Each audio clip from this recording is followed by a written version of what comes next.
Hi guys, James at Rampant Lion Reviews again for you today with another beer review. For this one, we are going to stick to Japan and we're going to return to a brewery that has now featured on the channel a good few times before.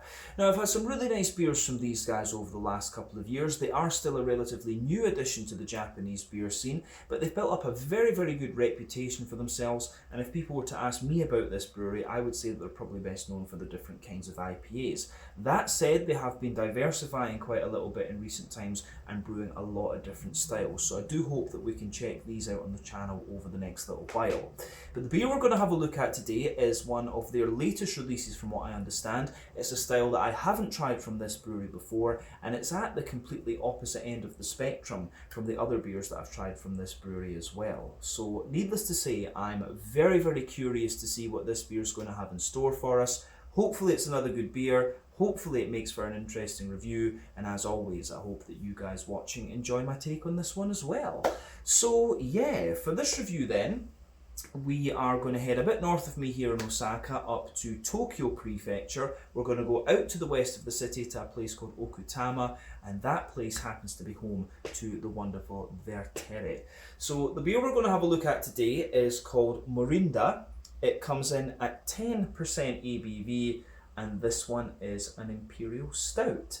So yeah, this is the first dark beer that I'm trying from this brewery. So far, we've had a red IPA, a sour IPA, and also a New England either triple or double IPA actually, but this is the very first thing from the dark end of the spectrum that I'm checking out. So yeah, I'm very curious to see what this one's going to be like.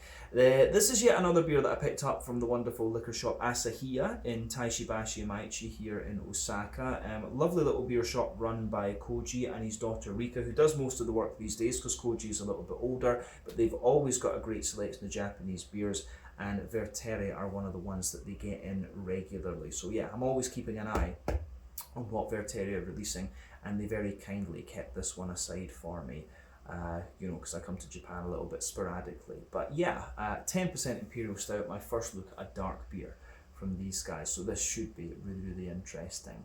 So yeah, let's crack on then and see what this beer is going to have in store for us. So, as always with my reviews, I'll tell you a little bit about the brewery before we taste the beer. If you want to get straight to the tasting though, just fast forward. All the usual links can be found in the video description below. That's the brewery website, the link to my other reviews that I've done from Vertere before, and we will no doubt add more to that list at some point in the near future. But there's all the usual social media down there. If you want to learn to see more beer reviews, do please consider subscribing to the channel. The support that you give is massively appreciated, but remember, you can go into the channel homepage and search for beer using the geography tagging system. So just go in there, use the little search bar, put in your hometown, state, county, province, whatever you like. If I've reviewed beers from the area that you search for, they will pop up. Failing that though, you can check out the playlist of beers from different countries. You'll find this one in the Japanese playlist along with a number of other things that's constantly being added to, and do make sure you check out the playlist of beers from other countries as well, because there are some very interesting things on the channel these days, and if you're specifically interested in the Japanese craft beer scene, do make sure you check out my friend Nevitt Reagan over at Japanese Craft Beer Reviews. I'll put the link to his channel in the video description below, and you can also check out my friend Jordan at Outsider Inside Japan, who does some really nice Japanese cultural videos. So yeah, let's go on to my brewery notes then, and I'll tell you a little bit about Vertere once again then. So, as I mentioned earlier, Vertere are based in Okutama in the west of Tokyo Prefecture here in Japan, about 1.5 hours train ride from central Tokyo.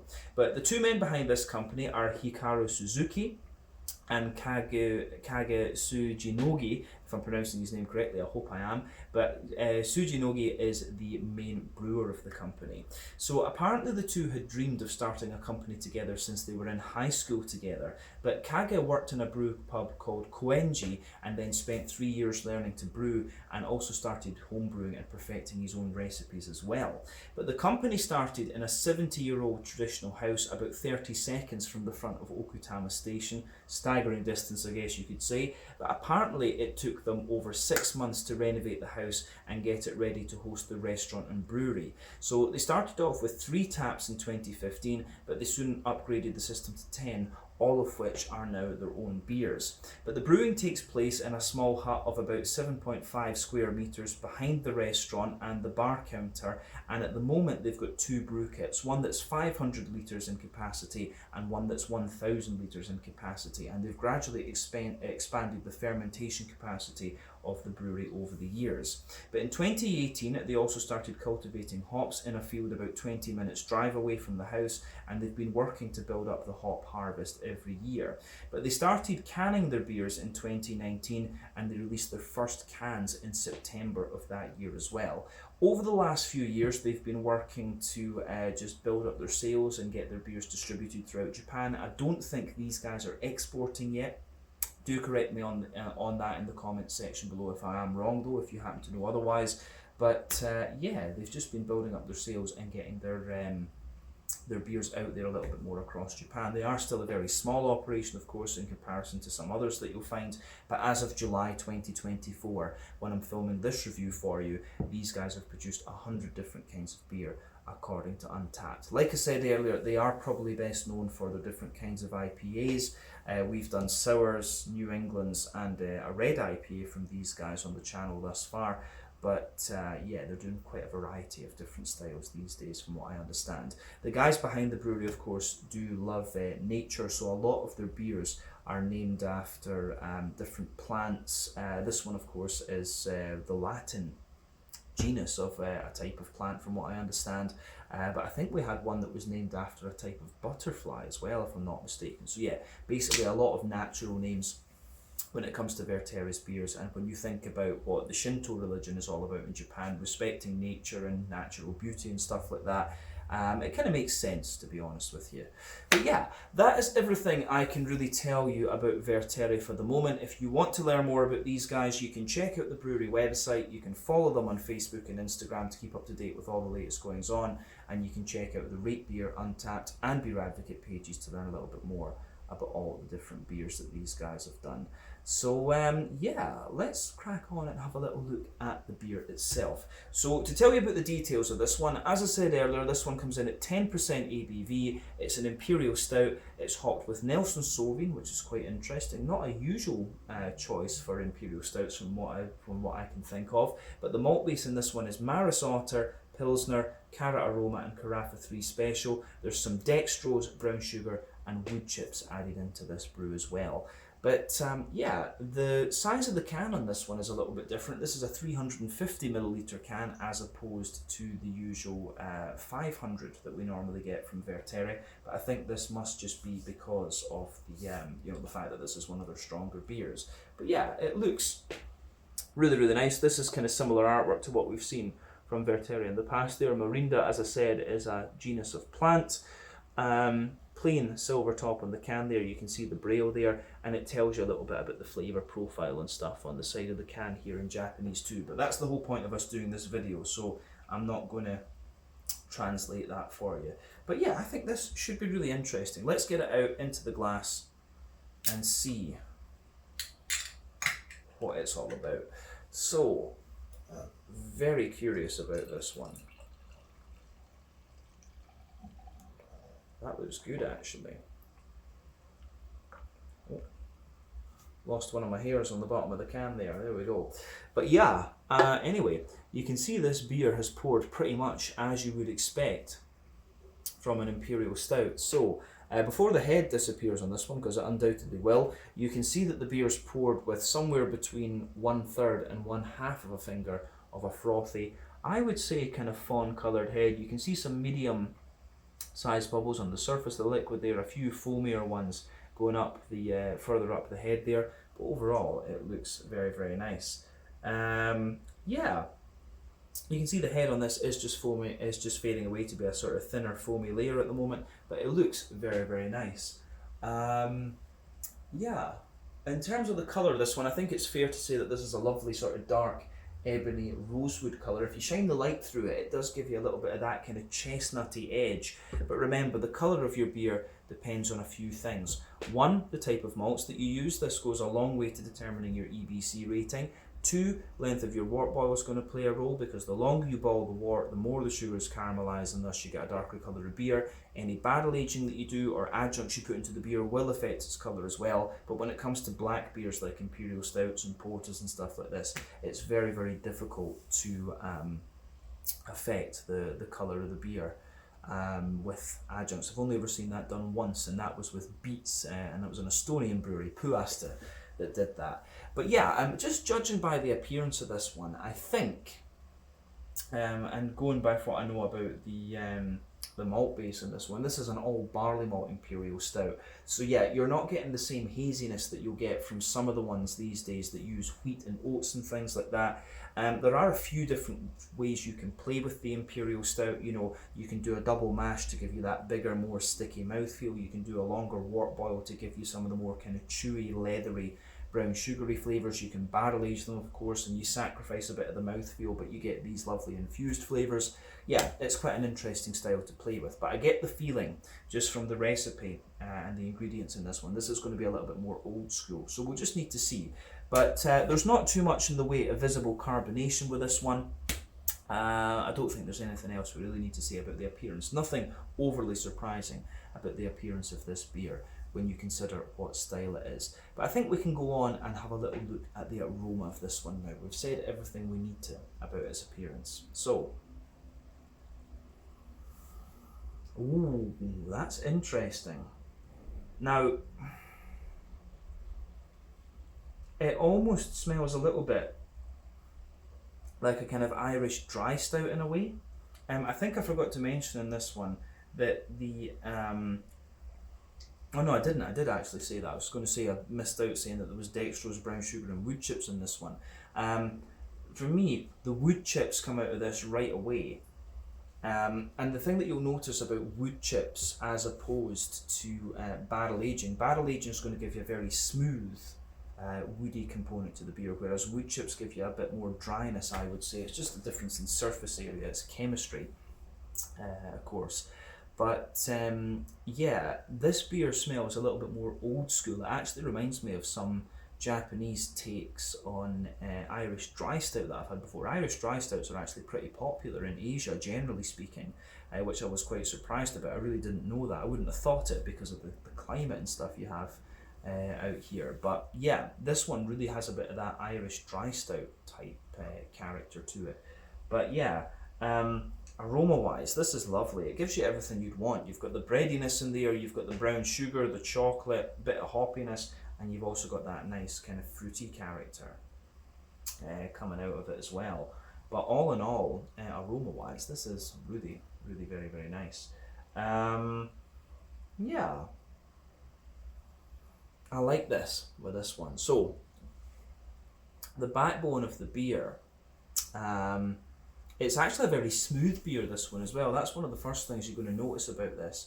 As I say, I'm just really curious about this because we've never tried anything from the dark side of the spectrum with Vertere. So yeah, the backbone of this beer though, you've got a lovely little bit of that toasty, brown bready bread crust in there, but it's not too aggressive, and that's one of the inherent traits of Carafa. Carafa is a trademarked malt variety of the Weyermann maltery in Bamberg, Franconia, northern Bavaria, Germany, and they're very distinct for having quite a rye bready character and just a little bit of dry toastiness. You can smell that in this beer almost immediately, but of course I'm a big fan of German beer, so Schwarzbiers and things like that. This one does have a bit of that Irish dry stout Schwarzbier, checked Mavi type vibe to it, which is quite interesting. So yeah, the Carafa malt in this one, the Carafa 3, is coming out of this quite well. So you've got that lovely toasty, slightly charred, but very smooth bread crust in this one. For me,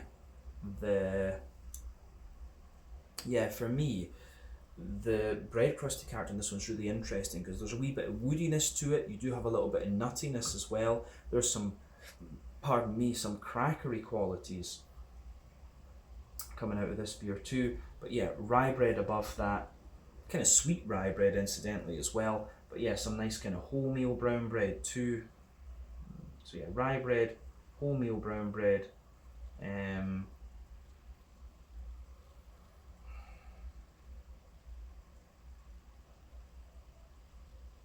rye bread, wholemeal brown bread, nuttiness in there, sweet characteristics as well, and yeah, the way that that goes together is really nice. I mean, it's just a big bready backbone. The Maris Otter is going to give you a lot of that as well. But yeah, you can smell the kind of the wood chips in this one. I don't know if it's maybe cedar.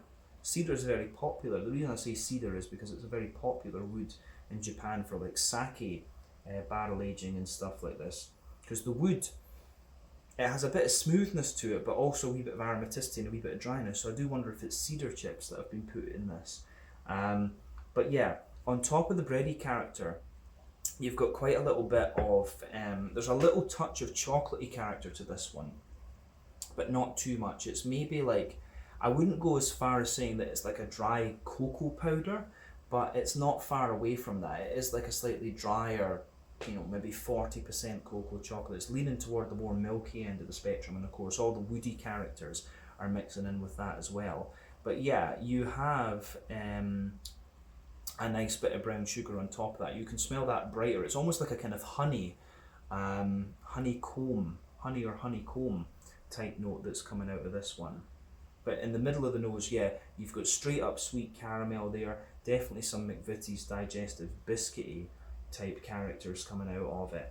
But yeah, these are all really, really quite interesting in my opinion. So yeah, aroma wise, I think this beer is really quite interesting. So yeah, I like that with this one. The aromas, the malty side of the aroma here is really quite interesting. That the honey, it's almost, I think the brown sugar is giving you a lot of kind of honeycomb aromas in this one. On the hoppy side of things then, there's not too much to report. There's a little bit of earthiness, a little bit of herbal character, but I'd say for the most part, the green component in this beer is quite grassy rather than anything else.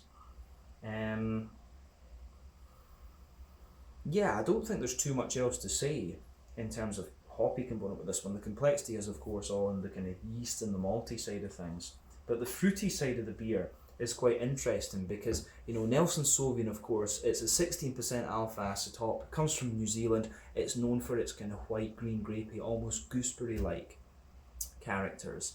And I've never had a stout that has gooseberry notes in it before, but this one kind of does. I mean, you'd normally expect, you do get hops like Simcoe that behave very differently in Imperial stouts. You know, normally Simcoe's going to give you a big, smooth, juicy passion fruit. Put it in a black malt base like this, and in a black IPA, it's going to give you lovely kind of blackberry, blackcurrant type notes. But yeah, the Nelson Sauvin in this one gives you a little bit of that, but there's still quite a wee bit of the gooseberry, white, green, grapey note to it. So yeah, lovely little bit of kind of blackcurrant, blackberry sort of thing coming out of this one. But yeah, the way that this one goes together, I think, is really nice. Blackcurrants, blackberries, and some blackcurrants, blackberries, and then you've also got that little bit of figgy note to it as well, which is quite interesting. So yeah, really unusual aroma this one, but still quite attractive, I have to say. It's the brown sugar, the way the brown sugar comes out in this one, I think is very, very interesting. So as I always say, take a little bit of time to enjoy the aroma of the beer before you get stuck into it, but I think it's time that we try this one then. So yeah, just to get the name right, this one is the Lorinda 10% Imperial Stout from Vertere in Okutama in Tokyo Prefecture here in Japan. Very, very curious about this. Slanju, skål, and cheers. Kanpai, should say, forgetting.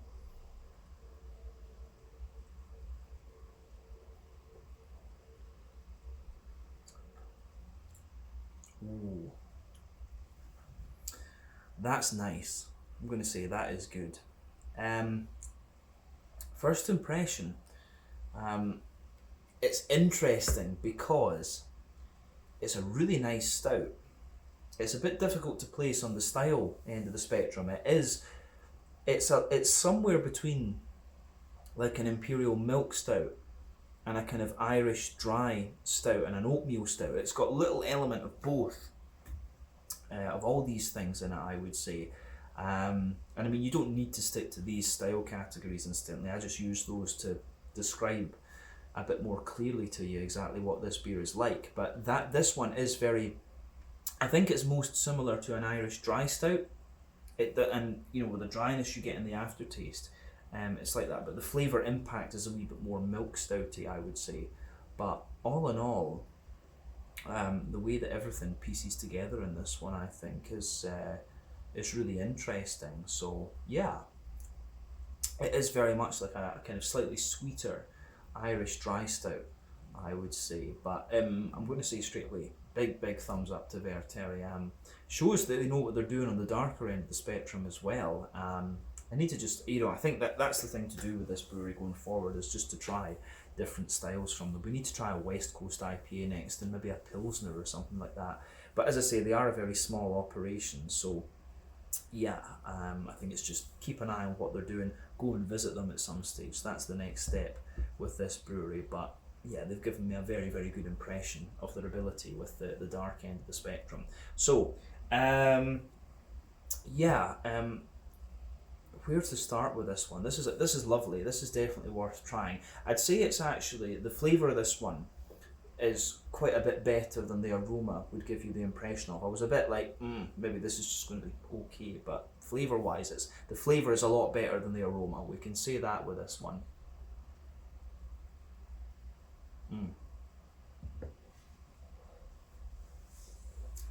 Yeah, that's good.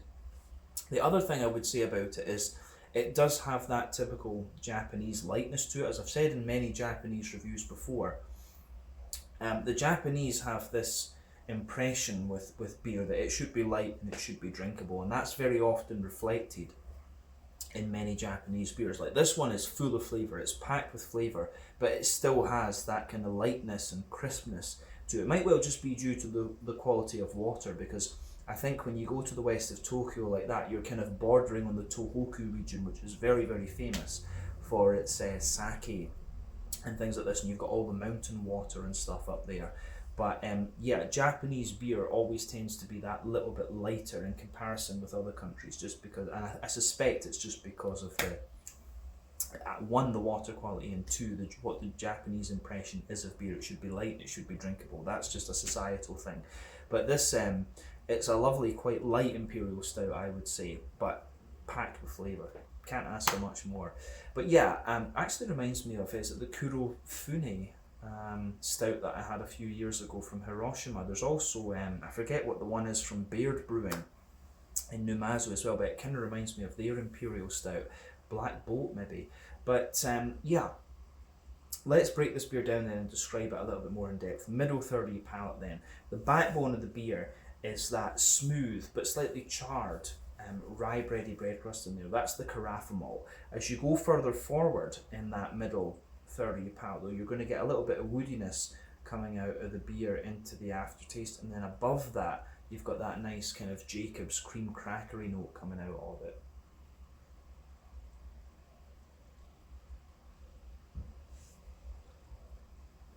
So yeah, the way that goes together, I think, is really nice.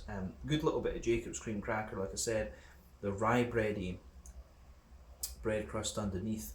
The cracker isn't too prominent, but you'll find that this beer, it gets, when it comes in, it's quite sweet, but then or quite slick almost, but then it dries out a little bit. You get the bread crust and the cracker, like I say, then the bread comes out, and the bread's actually giving you quite a little bit of sweetness. So above the slightly crackery layer that I was talking about, you feel a little bit of the cherry notes coming out of the bread, but then you've got the rye bready layer, a kind of more wholemeal brown bready layer, and that's going to be the Maris Otter, because it's a slightly sweeter brown bready character. Maris Otter is a lovely English malt, incidentally, for those of you that don't know. But yeah, you can feel that sweet brown bready character from the Maris Otter in there.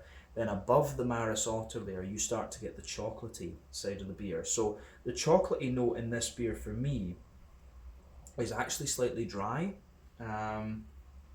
I don't know if it necessarily is chocolate, it could just be one of the things from Carafa, right enough, but certainly above the kind of sweet, the lighter, sweeter, more wholemeal brown bready character, you can feel this almost like cocoa nibby dryness, which is great, and especially it gives you that, it has a little touch of toastiness to it at the back of that middle third of your palate. But yeah, as you move further forward, it's a little bit smoother and drier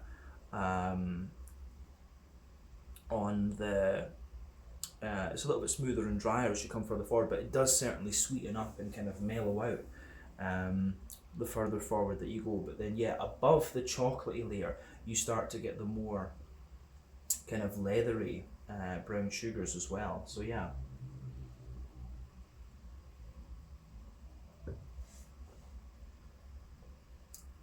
So yeah, the brown sugary above the chocolatey side of things, you have the brown sugar, as I say. So you can feel that it's an adjunct brown sugar that's in here rather than being directly from the malt. So, or the first layer of the brown sugar, I mean, you can feel that it's more of an adjuncty brown sugar. It has a little bit, honey's not the right word, but it has a little bit of a more kind of syrupy, candy sugar type note to it. But in the dead center of your palate, you can feel there's a slightly more leathery, dry brown sugary character coming out of this one. Now, this beer doesn't feel as if it's had an overly long wort boil, because I think, you know, the leathery brown sugars aren't too prominent in this one, but it could well just be that the adjunct brown sugar is kind of toning that down a little bit with it. But within the leathery side of the brown sugars, you've got a wee bit of nuttiness coming out, and I think you're also, for me, the leathery brown sugars and the bread actually as well, especially further into the aftertaste, is where the sort of wood chippy character comes out of this one. I'm surprised it doesn't come out further down in that middle third of your palate right enough. But yeah, as I say, in that middle third of your palate, you can feel that leathery sort of circle there, which is good.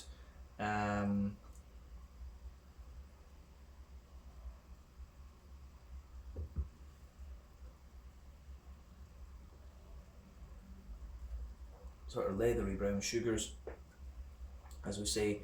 Then yeah, a bit of nuttiness, a bit of woodiness in there. It does sweeten up in the middle of the flavour, this one, in all honesty. But then yeah, in the dead centre of your palate, you can feel there's that little bit of treacle molasses, that really sweet brown sugar. Then as you move further out from that, it gives you a wee bit of a more kind of biscuity character as well. But I think when we've said all of this, that covers the middle third of your palate in this beer, and that is where the majority of the complexity is in this one. This is a really, really nice Imperial Stout, actually, quite different to what I've had in recent times from a lot of other breweries, and that's what makes it so interesting. But big thumbs up to Vertere for this.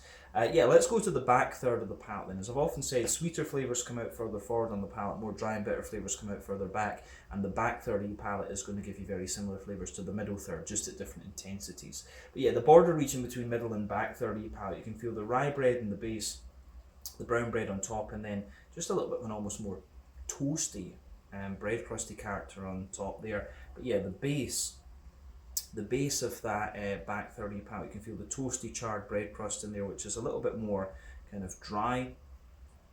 I would say on top of that you get the cracker. You can feel some more of the wood chippy character in there. I think the wood chips are moving down in the flavour the further on that you go. But then yeah, you've got the rye bready character in there, which is a little bit lighter, more airy and more dry, but almost crackery as well. You've got the wholemeal brown bread above that, which is a little bit lighter, more airy and dry. And then yeah, above all of that, you have a little bit more of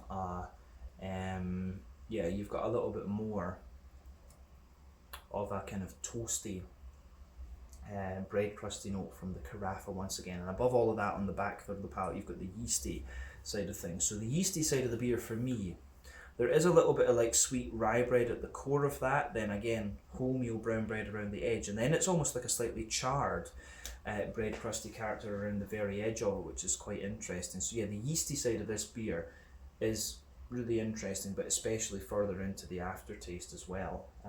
Yeah.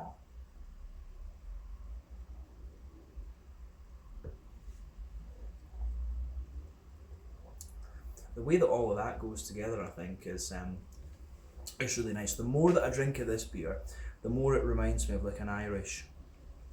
It really reminds me of a more kind of Irish dry stout, but it does have a certain sweeter element to it as well. But definitely back third of the palate, you can feel the flavour is taller. Then as you move further forward into the middle third of your palate, it condenses down and squashes together that wee bit more. But yeah, that's everything about the malty and yeasty side of the beer. Let's go on to the hoppy and fruity side of things then.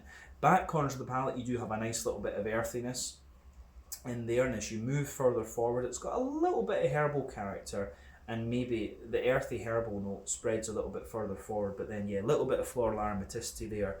Then round the front curve of the tongue, the beer is just that little bit lighter and more grassy. It's kind of a slightly oily green component to it, this beer. Let's go to the front third of your palate then, and the fruity side of things. So the border region between front third and middle third of your palate, again, you get that little bit of bready build up in there, the rye bread in the base, the wholemeal brown bread, and a wee bit of toasty character on top of that. The base of that front third of your palate is a little bit more, yeah, you've got the kind of brown bready bread crust in there, the little bit of charred bread crust, the wood chips are coming out as well. It's a little bit hard with the wood chips, incidentally, to tell whether they are oak or cedar or what. They're kind of smooth but a little bit dry at the same time. Not quite as spicy as I might expect from cedar wood, right enough. But pardon me, yeah. The charred bread crust, a little bit of woody character. Then the rye bread, the wholemeal brown bread, then the smoother chalk, and a bit of the smoother brown sugar as well. Then above that, you get that nice oily bubble where the juicy fruity esters just roll the way out of the beer. So let's look at that just to round off the tasting section of the video.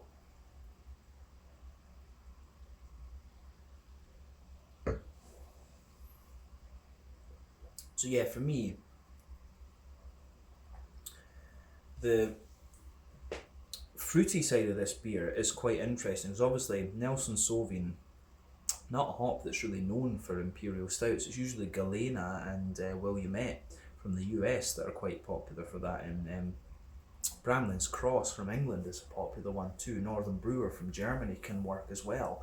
But yeah, the fruity side of this beer is interesting because, as I say, Nelson Sauvin is giving you, in the front half of that front third of your palate, you're definitely, there is a wee bit of that gooseberry, white green grapey sort of thing that you expect from Nelson Sauvin, but there's a wee bit of red fruity character there as well. Maybe on the back half of the front third of your palate, you've got a little bit of like prune, sultana, maybe a slightly datey type quality, and these kind of things. Oily pear could be a good descriptor as well.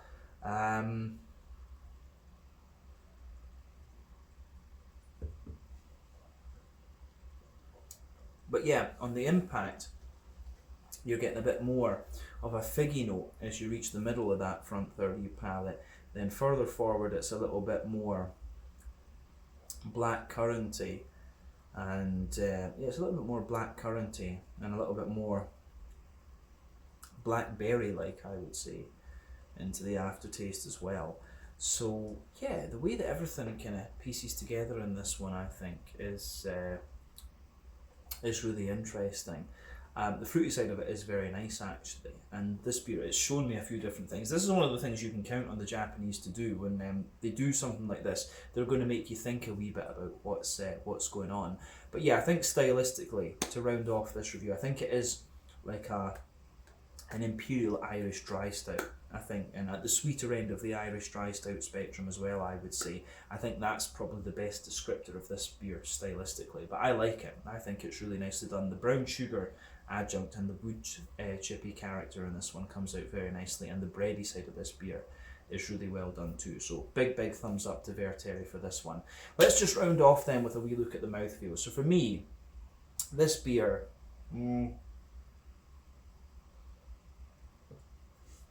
yeah, top end of mid-bodied, bottom end of full-bodied. Carbonation is very smooth in this one. It's got a lovely sort of silky mouthfeel to it as well. Like I said earlier, it's quite clean at the same time, which I'm guessing is due to the water quality out there in Okutama. But yeah, it's just, yeah, the mouthfeel of this one is lovely. It reminds me of some of the, the Nordic beers and some of the stuff we get from the more traditional breweries back home actually. It's just a slightly stronger version of some of those type stouts. But yeah, the backbone of this beer is it has that kind of lingering dryness to it, and it's got a sort of dry sweetness. That's the main side of the malty component of the beer, I would say. You've got the breadiness, you've got the toastiness underneath, the smoothness and dry sweetness in the middle, and then you've got that more dry leathery sweetness on top.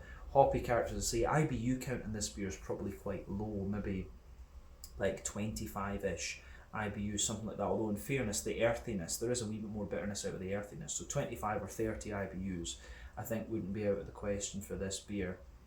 And the fruity side of it is nice and oily too. But all in all, a really, really interesting beer, and it has made me think a little bit, which is what you want after like 4,100 beer reviews, that's for sure. But a solid first dark beer from Vertere, and I will be keeping an eye on what these guys are producing in this part of the beer spectrum going forward. So yeah, I think we can leave it at that for this one. This was the Lorinda, an Imperial Stout at 10% ABV. Beautiful, beautiful beer once again from Vertere in Okutama, Tokyo Prefecture here in Japan. Definitely check these guys out if you get the chance, and this is definitely one of the places that I'm going to target for an out and about video over the next wee while. But yeah, once again, thank you for watching my beer reviews. Until the next time, please like, subscribe, share, all the usual YouTube stuff. Let me know your own thoughts on this beer in the comment section below. Let me know what your favourite beers are from Vertere as well, and we will no doubt return to these guys again at some point in the near future. But check out my social media, check out their social media, and do check out my friends Neva and Jordan on their channels as well. But until the next time, Slange, Skål, cheers, Kampai, do try some very nice Japanese craft beer. Ciao just now.